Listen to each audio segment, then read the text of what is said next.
Komisi Pemberantasan Korupsi KPK menetapkan Gubernur Sulawesi Selatan Nurdin Abdullah sebagai tersangka kasus dugaan suap proyek infrastruktur di lingkungan pemerintah Provinsi Sulawesi Selatan.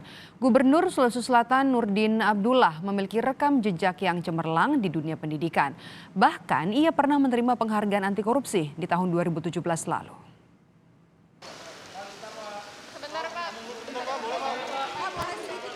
Penetapan Nurdin Abdullah, Gubernur Sulawesi Selatan, sebagai tersangka merupakan tindak lanjut atas operasi tangkap tangan yang dilakukan KPK pada Jumat malam di Sulawesi Selatan. Nurdin ditetapkan sebagai tersangka kasus dugaan suap proyek infrastruktur bersama dua orang lainnya. Nurdin Abdullah bersama dengan ER, yang menurut KPK sebagai orang kepercayaannya, ditetapkan sebagai tersangka penerima uang gratifikasi. Sementara AS ditetapkan sebagai tersangka pemberi suap. Bulan Februari 2021 telah ada komunikasi aktif antara saudara AS dengan IR sebagai representasi dan sekaligus orang kepercayaan saudara NA untuk bisa memastikan agar AS mendapatkan kembali proyek yang diinginkannya di tahun 2021. Dalam beberapa komunikasi diduga ada tawar-menawar fee untuk penentuan masing-masing dalil nilai proyek yang nantinya akan dikerjakan oleh AS. AS selanjutnya pada tanggal 26 Februari 2001 diduga menyerahkan uang sebesar 2 miliar rupiah kepada NA melalui saudara IR. Gubernur Sulawesi Selatan Nurdin Abdullah memiliki rekam jejak yang cemerlang di dunia pendidikan. Nurdin merupakan kepala daerah pertama yang memiliki gelar profesor. Nurdin Abdullah merupakan lulusan S1 Fakultas Pertanian dan Kehutanan Unhas. Ia kemudian mengambil gelar master hingga doktoral di Agriculture Kyushu University, Jepang. Sebelum menjadi Gubernur Sulawesi Selatan, Nurdin Abdullah menjabat Bupati Bantaeng 2 periode.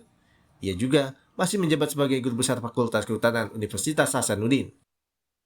Salah satu penghargaan yang diperoleh terkait korupsi adalah Bung Hatta Anti Corruption Award tahun 2017. Pasca penangkapan Gubernur Sulsel Nurdin Abdullah, kantor Dinas Pekerjaan Umum dan Tata Ruang Provinsi Sulawesi Selatan disegel oleh KPK. Dari informasi petugas yang menjaga di kantor Dinas PU, penyegelan dilakukan pada Sabtu malam. Tim Liputan, Kompas TV. Sementara itu, Saudara, pasca penetapan tersangka oleh KPK, keluarga Gubernur Sulawesi Selatan Nurdin Abdullah menyampaikan keterangan pers melalui seorang juru bicara. Pihak keluarga telah menyiapkan kuasa hukum untuk mendampingi Nurdin Abdullah selama menjalani proses hukum di KPK. Dari pihak keluarga menghormati dan terus akan kooperatif dengan proses hukum yang berjalan di KPK. Dari pihak keluarga juga akan berupaya untuk mensupport dalam bentuk keterangan-keterangan apabila memang diminta, dan akan tetap bersikap kooperatif dengan proses hukum yang saat ini sedang berjalan atau yang dijalani oleh Bapak Nurdin Abdullah. Selain itu, kemudian pihak keluarga juga sudah berembuk, berdiskusi, dan sudah memilih satu kuasa hukum yang akan nantinya membantu dalam proses yang berjalan dan juga memediasi proses yang berjalan di KPK, yakni Bapak Arman Hanis. Lalu apa perkembangan terkini dari penetapan tersangka Gubernur Sulawesi Selatan Nurdin Abdullah dalam kasus dugaan korupsi proyek infrastruktur? Kita langsung menuju ke gedung KPK Jakarta, ada jurnalis Kompas TV Fajri Satrio di sana. Fajri, sejauh ini apakah Nurdin Abdullah masih diperiksa dan juga tersangka-tersangka lainnya? Ya, Medop dan juga saudara, hingga saat ini setelah dini hari tadi KPK melakukan rilis, memang belum dijadwalkan kembali atas pemeriksaan 3 tersangka termasuk Nurdin Abdullah dalam kasus dugaan suap dan gratifikasi atas proyek infrastruktur di Sulawesi Selatan yang melibatkan Gubernur Sulawesi Selatan tersebut.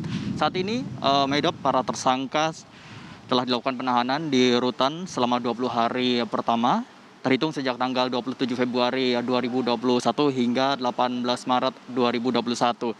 NA atau Nurdin Abdullah ditahan di rutan cabang KPK Pomdam Jaya Guntur, ER ditahan di rutan cabang KPK pada Kafling C1, dan AS ditahan di rutan cabang KPK pada Gedung Merah Putih. KPK melakukan operasi tangkap tangan pada 26 Februari sekitar jam 23.00 waktu Indonesia Tengah di 3 tempat yang berbeda di Sulawesi Selatan, yaitu di rumah dinas ER di kawasan Herta Sening, Jalan Poros Bulukumba, dan rumah jabatan Gubernur Sulsel. Dan KPK menangkap 6 orang dari operasi tangkap tangan tersebut, diantaranya yaitu AS Agung Sucipto, kontraktor, dan NY Nur Yadi adalah sopir dari AS, SB Samsul Bahri, ajudan dari NA, ER Edi Rahmat, Sekdis PUTR Provinsi Sulawesi Selatan, IF Irfan, sopir atau keluarga dari ER, dan NA Nurdin Abdullah, yaitu Gubernur Sulawesi Selatan. Dari ke-6 orang yang ditangkap, Maidop, KPK menetapkan 3 tersangka dengan saksi dan bukti yang cukup, maka yaitu ada NA, ER, dan AS. Sebagai penerima yaitu NA dan juga ER, dan sebagai pemberi adalah AS. Nah, kasus dugaan suap dan gratifikasi proyek infrastruktur di Sulawesi Selatan yang melibatkan Gubernur Sulawesi Selatan ini, menurut KPK, AS sebagai dirut PT APB ini telah lama mengenal baik dengan NA dan berkeinginan mendapatkan beberapa proyek yang ada di Sulawesi Selatan pada tahun anggaran 2021. Dan ternyata AS ini juga sudah mengerjakan beberapa proyek yang cukup banyak di Sulawesi Selatan. Dan pernyataan Nurdin Abdullah pasca ditetapkan tersangka oleh KPK, yaitu Nurdin Abdullah mengaku tidak mengetahui sama sekali kegiatan transaksi yang dilakukan Edi Rahmat atas dugaan kasus suap proyek pembangunan dan infrastruktur di Sulawesi Selatan. Dan Edi Rahmat adalah Dinas Pekerjaan Umum Sulawesi Selatan yang berhubungan dengan Agung Sucipto, pengusaha konstruksi dan resort yang beroperasi di wilayah Bantaeng dan juga sekitarnya. Nurdin Abdullah adalah Bupati Bantaeng 2 periode, dan Nurdin menyatakan akan menerima dan ikhlas menjalani proses hukum yang menjeratnya. Orang nomor 1 di Sulawesi Selatan itu juga turut melontarkan permintaan maaf atas kasus yang menjeratnya kepada seluruh masyarakat Sulawesi Selatan. Dan berikut ini pernyataan lengkap dari Nurdin Abdullah, Gubernur Sulawesi Selatan. Saya ikhlas menjalani proses hukum, ya, karena memang kemarin itu tidak tahu apa-apa kita. Ternyata Edi itu melakukan transaksi tanpa sepengetahuan saya, ya. Itu aja. Sama sekali tidak tahu. Demi Allah, demi Allah. Terus apa pesan untuk masyarakat Sulsel, Pak? Ya, saya mohon maaf ya kalau itu terjadi. Medap dan juga saudara, Gubernur Sulawesi Selatan Nurdin Abdullah ini mempunyai rekam jejak di dunia pendidikan yang cukup cemerlang. Nurdin merupakan salah satu kepala daerah yang memiliki gelar profesor yang pertama. Dan Nurdin Abdullah merupakan lulusan S1 Fakultas Pertanian dan Kehutanan Unhas. Ia juga kemudian mengambil gelar master doktor di Agrikultur Kyushu Universitas Jepang. Dan sebelumnya menjadi Gubernur Sulawesi Selatan, Nurdin Abdullah menjabat Bupati Bantaeng 2 periode, dan ia juga masih menjabat sebagai Guru Besar Fakultas Kehutanan Universitas Hasanuddin. Yang sangat menarik, Maidop dan juga saudara, dia adalah salah satu penghargaan yang diperoleh terkait korupsi adalah Bung Hatta Anti Corruption Award tahun 2017 yang diterima oleh Nurdin Abdullah. Maidop. Baik, terima kasih. Jurnalis Kompas TV Fajri Satrio melaporkan langsung dari Gedung Komisi Pemberantasan Korupsi Jakarta.